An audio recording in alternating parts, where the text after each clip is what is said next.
Hello. Hello. So my name is John, I'm Renee. and we are married. We've been married for I think 7 years. I say I think Yeah, 7 years 7 years. this year.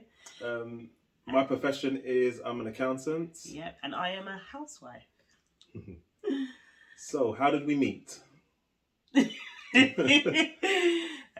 We were both in our friend's wedding, so we were both part of the bridal party. I am friends of the bride, so I was a bridesmaid, and I'm a friend of the groom, and basically liked what I saw, and the rest is history. So we met actually at our wedding. yeah, Yeah. bit cliche, but it's a nice cliche. Yeah. So yeah.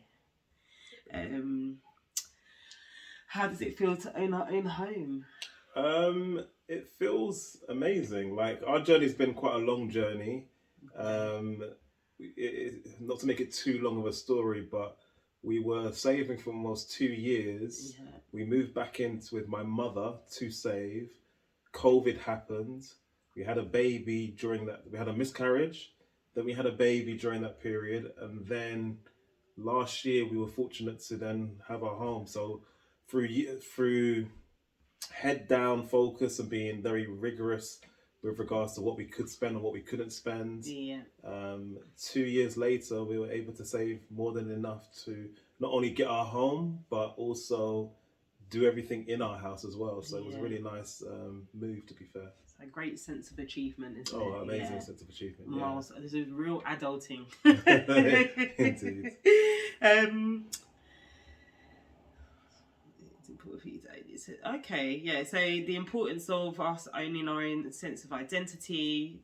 Yeah, like we said, it is an achievement. It is next level of adulting, isn't it? Really? Yeah. So just to add on to what I've just said, we were thinking, and we got closer. To be honest, when we were saving for our house, there were a lot of houses that were going really quickly. They weren't in our price bracket, and we even saw a house, went to view a couple of properties, and we were outbid, and that kind of makes you quite demoralized.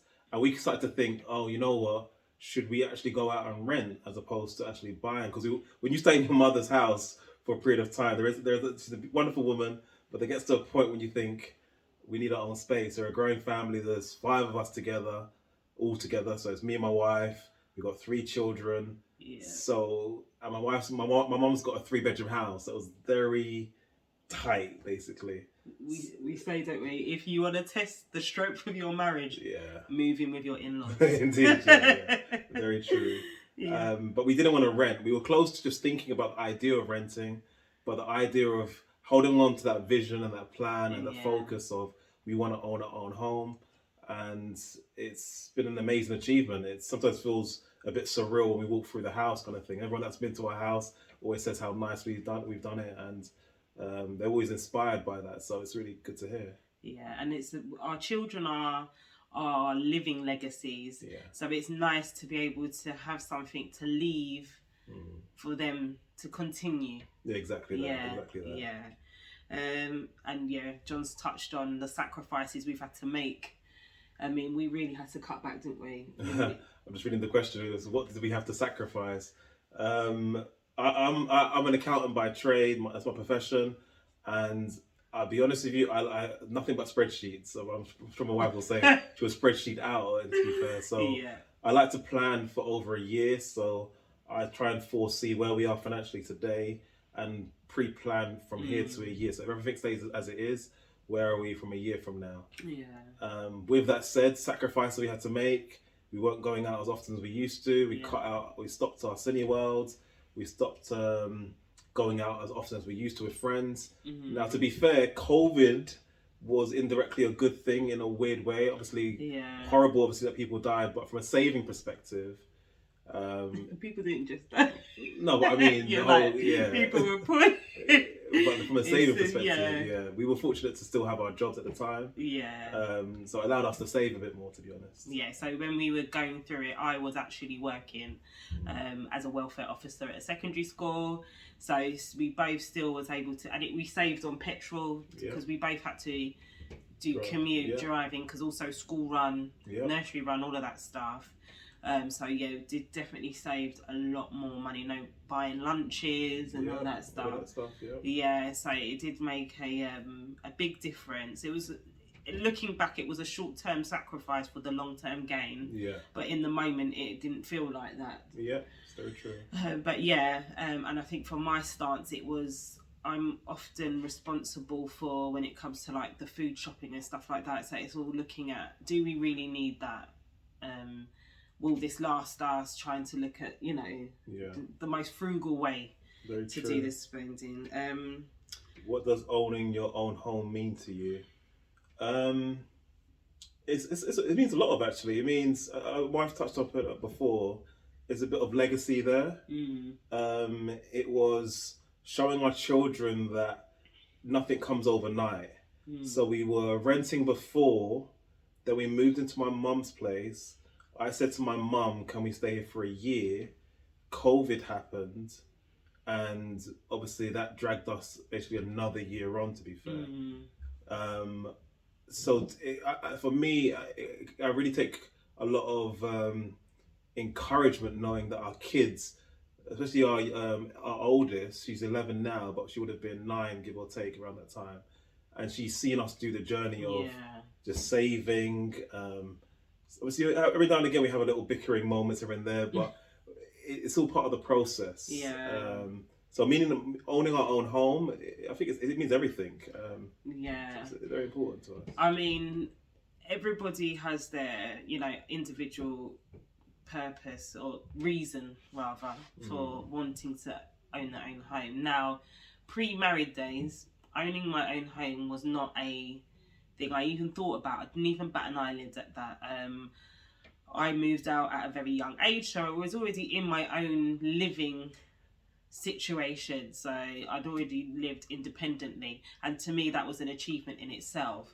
So now we've reached this, like I said, it's next level adulting. So it's a great sense of achievement, and it's something not just for us to be proud of, but our families are proud of us because they've seen the journey, and so like from my side of the family, not everybody in my family has ever owned a home, or even thought about owning a home. So it is the sense of pride and just being able to make ourselves proud and our family proud to see that, the hard work and dedication to the end goal has paid off, and this home's not just for us to enjoy, it's for our loved ones to enjoy too. 100%. So true. So it means a lot in summary to us. Do you remember the excitement when we first opened the door? We took videos, we took pictures. We did a video tour. We were so excited. The whole process was a bit surreal because from the second we walked into the house, obviously we were greeted by the landlord at the previous owner. And he was a really nice guy. But it was all surreal, and even just thinking now, just kind of thinking back on the memories, it is still surreal, to be honest, because it only happened a year, June last year. So it's still an amazing moment, to be honest. But the excitement, definitely, and I'm glad we recorded those moments, because those moments that we can look back over and kind of cherish that, to be fair. 100%. And I often say that I've got like imposter syndrome. Like you walk around the house and you're still like, oh my gosh, this is our house. Like the post comes in and it's got Mr. and Mrs. and I'm like, oh, this is our house. This is our house. Like, so but like you can see in our face, the excitement is still as ever present. Still as ever present. So was owning your own home a relief? I would say so. When you set a goal, it's always beautiful to have a before and after, and you can look back and kind of say, yes, we've done it. I think I did have a moment of what is next, because it kind of feels like you've achieved this massive goal, but what is next? Is it another property? Is it a business? What's next? There's another baby. Who knows? but it's always what's next. But in terms of, was it a relief? I would say so. It was definitely a relief, because the journey to finding a good home, it was very competitive, because of COVID, we weren't the only people that were fortunate to save. So it meant that it was a buyer's market, that for every one property, prices were going up by 10%. So it meant that, generally speaking, if you walked into a property, you would be competing with about 3 or 4 people. Yeah. Fortunately, and thank God, we happened to see this property. We happened to view the property the next day. It happened to be a bank holiday. Yeah. We happened to put it offer the same day we saw it, and it happened to be accepted the same day we had gone to see it. So Yeah. it was like God literally was moving the stars in the heaven to ensure that we got this property. It was all the right things that happened at the right time. To be fair. No, 100%. And especially now, looking back, with the financial climate how it is now, a lot of our peers that we know who've not got on the property ladder yet are talking about all the struggles now, or they're wondering, are they even going to be able to achieve the same goal? So to think that we've gone through that process and we've nailed it, it's 100% a weight off of our shoulders. Big relief. A big relief.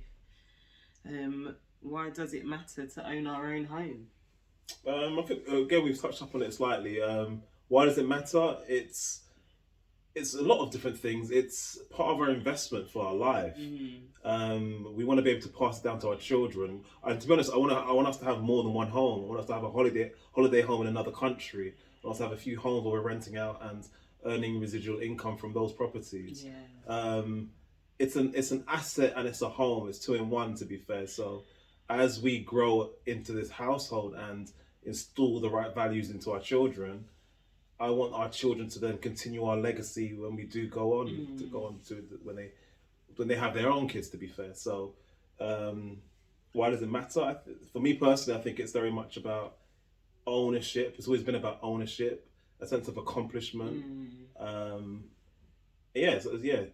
Those factors I would say. Yeah, and it gives us the tools to pass on these lessons, these life lessons onto our children, so that sets them up to in a more positive direction.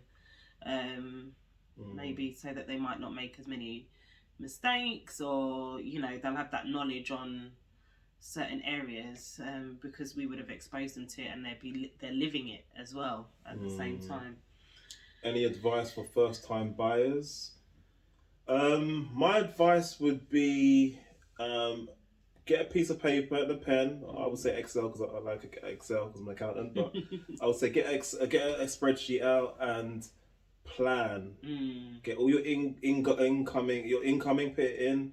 If you're doing side hustles and have a business on the side, put it in there. Really plan out what you're looking to do for the next 12 and see where you're realistically going to land. So where you currently are, your income, all your outgoings, how much can you realistically save every single month? Factor in birthdays, friend christenings, all these other things. Everything. And then you have to start doing one of the hardest things that we struggle to do, to be fair, which is you have to start saying no. And you have to be quite selective of who you can go to. And your good friends will understand what you're trying to save for. So you have to say no. And the other thing I would definitely say is look at your credit file. One of the things that happened during our process was I had something on my credit file that I wasn't aware of that would affect us getting a mortgage. Now, the beauty in the whole process, when I checked it, I inquired with the bank, I challenged the bank, and they realized they made an error. They wrote to me and apologized. They gave us some money, which was fantastic from that. And that was part of our fund to actually to get the property sorted. It wasn't a lot of money, it was about £1,000. But the point being is, pennies make the pounds, exactly. So something from nothing. So check your credit file, it makes a big difference. Yeah, definitely. And don't be afraid to challenge certain things you don't recognise. Sorry, I know you've gone the community one. Okay, yeah. Yeah. Do we currently volunteer? Okay, I wouldn't say. Well, actually, I'm volunteering a time. So where we live, there is a housing management group, and I volunteered my time to be a director.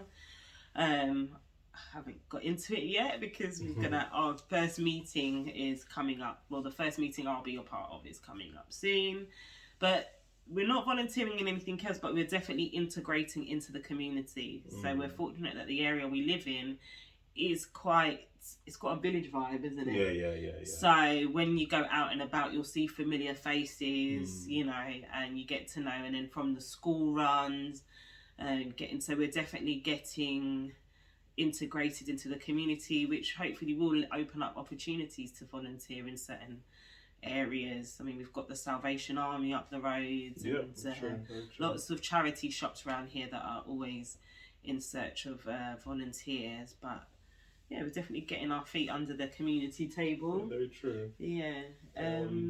Did our family and friends give us any amazing advice and wisdom? Ooh, advice, not really, to be honest. Not I can think of, but I would say they gave words of encouragement. Yeah. Because when we put the offer in to purchase, we saw a property initially, part of a housing development, and the house wasn't even built yet. They did not even start building it, and we thought that was going to be the house, the dream house, blah blah blah, but it fell through. They didn't have a plan. They didn't actually announce when they were going to start building the property. Yeah. There was a lot of delays. We got our initial £100 deposit back. It was just a lot of palaver in that context. So we were kind of inflated by the excitement of that property at first. We visited a few other properties, but it was outside our price bracket.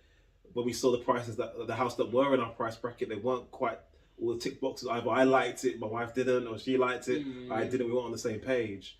We came to this house, we both liked it, ticked it, and when we put the deposit down for this, when we made an offer for this place, our mums, I would say, gave us some words of encouragement. My mum was like, that house is, she saw the pictures, like, wow, this is amazing. She's like, that house is yours.